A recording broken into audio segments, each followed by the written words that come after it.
এটা হচ্ছে স্যামসাংয়ের S24 আলট্রা, সেই ফোনটি যেটার শর্ট ছিল ইন্টারনাল পার্টে। মনে হয়েছে যে লেয়ারটা হয়তো শর্ট থাকতে পারে বা লেয়ারের ভিতরে কোনো কম্পোনেন্ট শর্ট থাকতে পারে। সেই লক্ষ্যেই আমরা কিন্তু লেয়ারটা রিমুভ করতে যাচ্ছি। আর এই লেয়ার রিমুভ করার জন্য আমি কুইক 2008D+ ইউজ করছি এবং কি এটার কিন্তু বিগ নজল ইউজ করছি। মানে বিগ নজল সর্বোচ্চ যে 12 এর নজল থাকে সেটাই ইউজ করছি। তো এই নজল ইউজ করছি এবং কি টেম্পারেচার ইউজ করছি 400 ডিগ্রি এবং এয়ার ইউজ করছি 100। তো এখানে একটু এয়ারের ফ্লো বেশি রাখতে হয়, কারণ হচ্ছে বিগ নজল ইউজ করলে এয়ারের ফ্লো প্রেশার কমে যায়, যে কারণে কিন্তু একটু প্রেশার বেশি রাখতে হয়। দ্বিতীয় হচ্ছে যে পুরো মাদারবোর্ডটিকে হিট আপ করতে হয়। আর প্রসেসরটার যেহেতু অলরেডি রিভলভ করা, সো আমি প্রসেসরটা কভার করে নিয়েছি। আমি জানি না প্রসেসর ঠিক থাকবে কিনা, না হলে হয়তো আবার রিভলভ করতে হবে। তো এইখানে আমার যে লেয়ারের যে লাইনগুলো সেগুলোকে খুব সুন্দরভাবে উঠাতে হবে, যেন অতিরিক্ত প্রেশার দিয়ে উঠাতে গিয়ে অনেক সময় কিন্তু দেখা যায় যে লেয়ারের লাইনগুলো প্রিন্ট ড্যামেজ হয়ে যায়।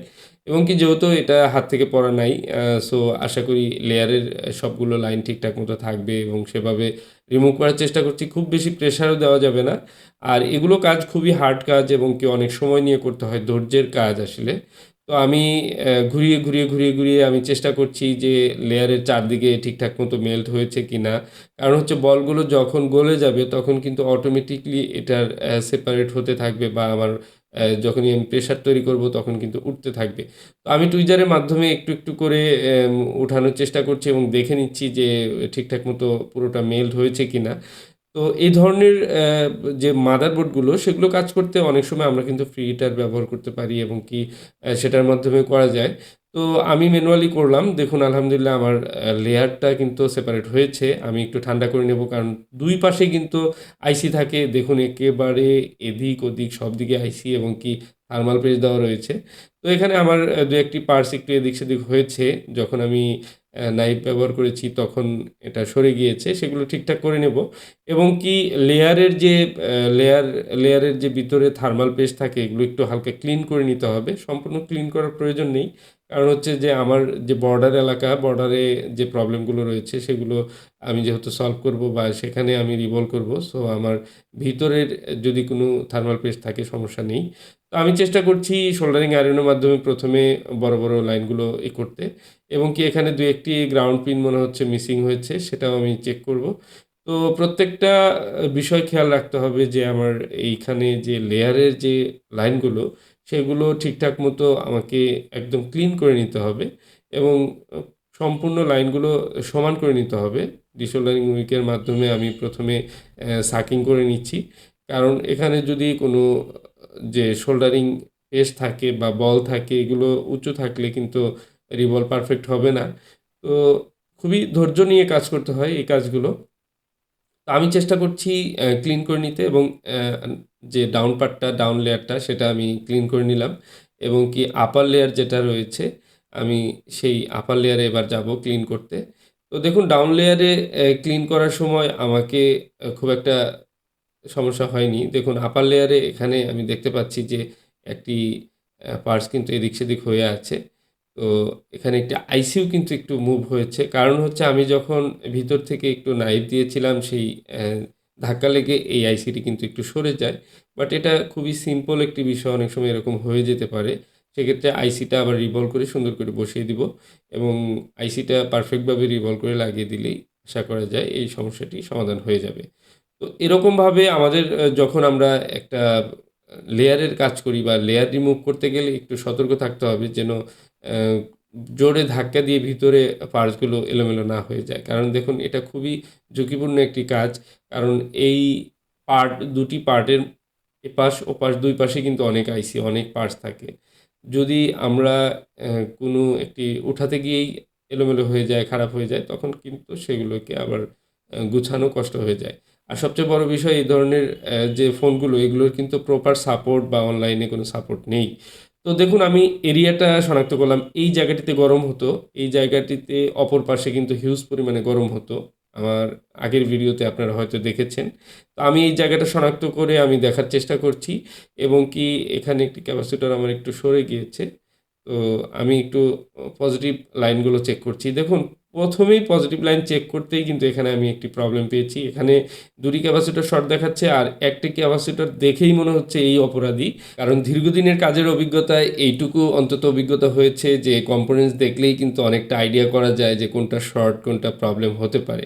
তো যাই হোক, এখন শর্ট ক্লিয়ার হয়েছে এবং কি শর্ট নেই। আমি এবার যেটি করব যে ক্যাপটি রিমুভ করলাম, এই ক্যাপাসিটরটিও আমি ভালো করে আমি আপনাদের দেখাবো যে সেটা আসলেই শর্ট কিনা। আর এখানে একটি কম্পোনেন্টস কিন্তু সরে গিয়েছিল, এটা আমি ঠিকঠাক মতো বসিয়ে দিলাম। পুরো মাদারবোর্ডটি চেক করতে হয়। তো এই হচ্ছে সেই ক্যাপটি। দেখুন এখানে শর্ট দেখাচ্ছে। আমি আপনাদের আসলে যেহেতু মিটার শো করাইনি, সো আমি চেষ্টা করব আপনাদের ভোল্টেজ দিয়ে আমি দেখাতে যে এই ক্যাপটি আসলে শর্ট কিনা। দেখুন প্রচুর গরম হতো কারণ এটা একটা ভোল্টেজ লাইনে একটা ক্যাপ। আর এই গরমের কারণে কিন্তু ফোনটি কিন্তু বিভিন্ন প্রবলেম করতো। দেখুন এই যে এই ক্যাপে ভোল্টেজ ২ প্রান্তে দেওয়া মাত্রই কিন্তু সেটি একেবারে আগুনের মতো গরম হয়ে যাচ্ছিল এবং রজনের উপরে রেখেছি যে কারণে কিন্তু রজনটা গলে যাচ্ছিল। তো আপনাদের এটা দেখানোর চেষ্টা করলাম যে আসলে প্রবলেমটা ছিল এই ক্যাপটা শর্ট হয়ে যাওয়ার কারণে। আর এই ক্যাপটা শর্ট হয়ে যাওয়ার কারণে যে ভোল্টেজ লাইনগুলো, ক্যামেরার ভোল্টেজ লাইন, বিভিন্ন যে ভোল্টেজ লাইনগুলো সেগুলো কিন্তু ব্লক হয়ে যায়, যে কারণে কিন্তু সেই কাজগুলো করে না। তো আমি এবার চেষ্টা করব যে এখানে একটি ক্যাপ বসিয়ে দিতে। কারণ হচ্ছে যে ফিল্টার ক্যাপাসিটরগুলো অনেক সময় অনেক জায়গাতে মিসিং থাকলে সমস্যা হতে পারে। সেক্ষেত্রে আইসি বার্ন হয়ে যায়, অনেক সময় আইসির উপরে চাপ পড়ে যায়। সো আমি এটা চেষ্টা করছি এজন্য A to Z সুন্দরভাবে কাজ করার। তো এই কাজটি আসলে লেয়ারটি সেপারেট করা এবং কি এটা প্রবলেম খুঁজে বের করা, আবার সেই লেয়ারটি ক্লিন করে রিবল করে লাগানো, এই টোটাল প্রসেসটা কিন্তু অনেক মানে ছোট্ট ভিডিওতে দেখানোর চেষ্টা করছি, বাট এটা কিন্তু অনেক প্রেশারের কাজ, অনেক ঝামেলার কাজ এবং কি অনেক সময় লাগে। অনেক সময় লেয়ারের রিবল করতে গিয়ে এক চান্সে কিন্তু হয় না। অনেক সময় একটু ধৈর্য করে একটু করে করতে হয়। অনেক সময় কোনো বল যদি ফল্ট হয় সেটা আবার সলভ করতে হয়। সো আমি লেয়ারের যখন অ্যা একটা প্রাথমিকভাবে লেয়ারটা রিভলভ করি এবং কি ২-১ টা লাইন মিসিং হয় সেগুলো আবার রিপেয়ার করি, করে তারপর কিন্তু আমি বসাচ্ছি। আসলে এই ফোনটা রানিং একটা ফোন। এই ফোনটার প্রবলেম হচ্ছে যে উনি যে বিষয়টা বলছেন সেটা হচ্ছে যে আপডেট দেওয়ার পর ফোনটি অতিরিক্ত প্রচুর পরিমাণে গরম হচ্ছে। দেখুন একটা ফোনের আপডেট দেওয়ার পর অনেক সময় প্রসেসর হিট হয়, বাট হিট হয়ে সেটার বল ফল্ট হয়, র্যামের লাইনগুলো ফল্ট হয়, এগুলো হতে পারে। সো এটার এই ফোনটার যে প্রবলেমটা হয়েছে সেটা কিন্তু একটা ক্যাপ কিন্তু শর্ট হয়েছে। আর সেই ক্যাপটা শর্ট হয়ে যাওয়ার কারণ কিন্তু শুধুমাত্র যে আপডেট দেওয়া সেটা না।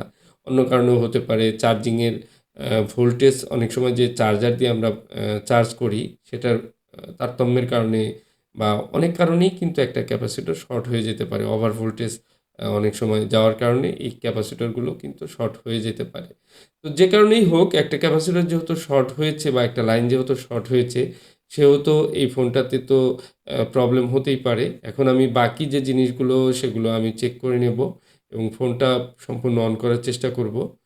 তো দেখুন ফোন অন করার চেষ্টা করলাম, বাট দেখি ভোল্টেজ লাইন এবং রিডিং দেখি ফোনটি অন হচ্ছে না, একদম লো বুটে চলে আসছে। মূলত এই ফোনটা আমি এখন যেটা দেখতে পাচ্ছি সেটা হচ্ছে একদম ডেড মোডে আছে, টোটালি ডেড এবং সেন্সও নেই ভালো, খুবই লো বুট। তো এই ধরনের প্রবলেম হয় অনেক সময়, যেহেতু র্যাম সিপিইউ রিভলভ করা সেহেতু সিপিইউর বলগুলো শর্ট হয়ে যাওয়ার কারণে কিন্তু এই লো বুটে আসতে পারে। তো দেখুন কর্নারে সিপিইউর পাশে উপরে এখানে কয়েকটা বল কিন্তু পরস্পর শর্ট হয়েছে আমি দেখতে পাচ্ছি। যে কারণে হতে পারে যে ফোনটা একেবারেই মানে কোনো সেন্স দেখাচ্ছে না, ভালো রিডিং নেই। তো এবার আমি র্যাম সিপিইউটা রিমুভ করে আবার রিভলভ করে তারপর আবার বসাচ্ছি। তো দেখুন একটা কাজের স্টেপ বাই স্টেপ হয়তোবা কাজ অনেক সময় আমাদেরকে বিভিন্ন জায়গায় নিয়ে যায় বা একটা জায়গায় দাঁড় করিয়ে দেয়। সেটা করতে হয় বাধ্য হয়ে। তো কাজের এগুলো যেহেতু ছোট্ট একটি বোর্ড, মানে এত ছোট্ট একটি বোর্ডের ভিতরে এত আইসি, এত কিছু বা এত দামি একটা ফোন আসলে খুবই আশ্চর্যজনক।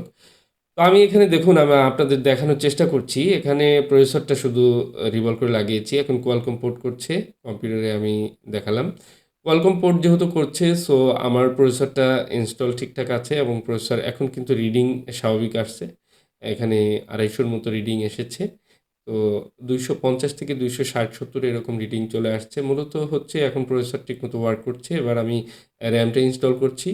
তো র্যাম ইনস্টল করার পর আমরা দেখব ফোনটা অন হয় কিনা এবং অ্যা এই যে র্যাম আর সিপিইউ এটা তো রিভলভ আগে থেকে করা ছিল। যে কারণে 400 ডিগ্রি টেম্পারেচার দিয়ে লম্বা সময় হিট করা, এটা আসলে র্যাম প্রসেসরে একটু হালকা নাড়াচাড়া লাগলেই কিন্তু শর্ট হয়ে যাওয়ার মানে বলগুলো পরস্পর শর্ট হয়ে যাবে, এটা স্বাভাবিক। তো যেহেতু উপরে আমি একটি কপারের দিয়ে নিয়েছিলাম, একটা তামার ইস্পাত দিয়ে নিয়েছিলাম যেন হিট না লাগে, বাট বল শর্ট হয়েছিল। তো এখন দেখুন তারপরেও অন হচ্ছে না। এবার আমি চেক করব, কম্পিউটারের পোর্ট চেক করি আবার। কম্পিউটারের পোর্ট চেক করছি, আবারও কিন্তু কোয়ালকম পোর্ট। মানে হচ্ছে আমার RAM CPU ইনস্টল হয়েছে, বাট এখানে কিন্তু স্টোরেজ আইসিও রয়েছে। এটাকে একেবারেই হিসাবের বাইরে রাখা যাবে না। যেহেতু লেয়ার রিমুভ করার সময় ফার্স্ট টাইম লেয়ার রিমুভ করতে গেলে অনেক হিট লাগে এবং সেই হিটের কারণে স্টোরেজ আইসির যে বলগুলো থাকে সেগুলো ড্রাই হয়ে যেতে পারে বা সেগুলো শর্ট হয়ে যেতে পারে। সো এখানে যেহেতু কোয়ালকম পোর্ট করছে, সো আমার RAM CPU আমি ধরে নেব ওকে আছে। এখানে স্টোরেজ আইসিটা আমার রিভলভ করতে হবে বা এটা খুলতে হবে। যা হোক, আমি এতই যেহেতু করলাম, এই আইসিটা আর বাদ রাখবো না। এটাকেও আমি রিমুভ করে নিচ্ছি এবং কি আইসি, এই স্টোরেজ আইসি মানে হার্ড ডিস্ক, এটাই কিন্তু মেইন সব ডাটা সংরক্ষণ করে। এটাকে রিমুভ করতে গিয়ে যদি কোনোভাবে ড্যামেজ হয়ে যায়, তাহলে কিন্তু পুরো ফোনটি কিন্তু আবার ডেড, অথবা এই ফোনটি কিন্তু আর অন হবে না। সো এটাকে রিমুভ করা অনেক প্রেশারের কাজ ছিল এবং কি সুন্দরভাবে আমি রিমুভ করে সেটাকে রিভলভ করে আবার ইনস্টল করছি। আশা করি এটা ভালো আছে, কোনো ড্যামেজ নেই। অবশ্য আমি স্টোরেজ আইসি চেক করারও প্রয়োজন মনে করিনি। আমি সরাসরি কিন্তু আমি ইনস্টল করে দিচ্ছি এবং ইনস্টল করে আমি মাদারবোর্ডটি চেক করব একটু ঠান্ডা করে। তো যাই হোক, একটা কাজের এই কাজটা একটু লম্বা সময় নিচ্ছে আমার। আর আমি আপনাদের সাথে শেয়ার করছি কারণ এখানে লুকানোর কিছু নেই। এই কাজটি কোন স্টেজে আছে, কোন অবস্থায় এসেছে এবং কি কাজ করছি।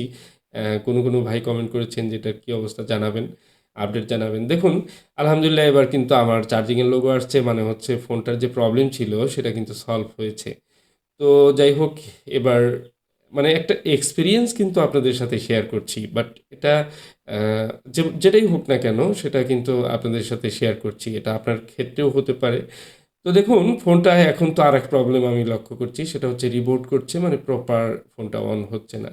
আ জাস্ট বারবার রিবোট করছে। টোটালি অন হচ্ছে না। বাট ফোনটার কিন্তু এখন RAM, CPU এবং স্টোরেজ এগুলো কিন্তু খুবই সুন্দরভাবে লাগিয়েছি। হতে পারে যে লেয়ারে কোনো ফল্ট করেছে। এটা লেয়ারের যে লাইনগুলো সেগুলো ফল্ট হতে পারে। ম্যানুয়ালি আসলে লেয়ারের রিভলভটা পারফেক্ট নাও হতে পারে।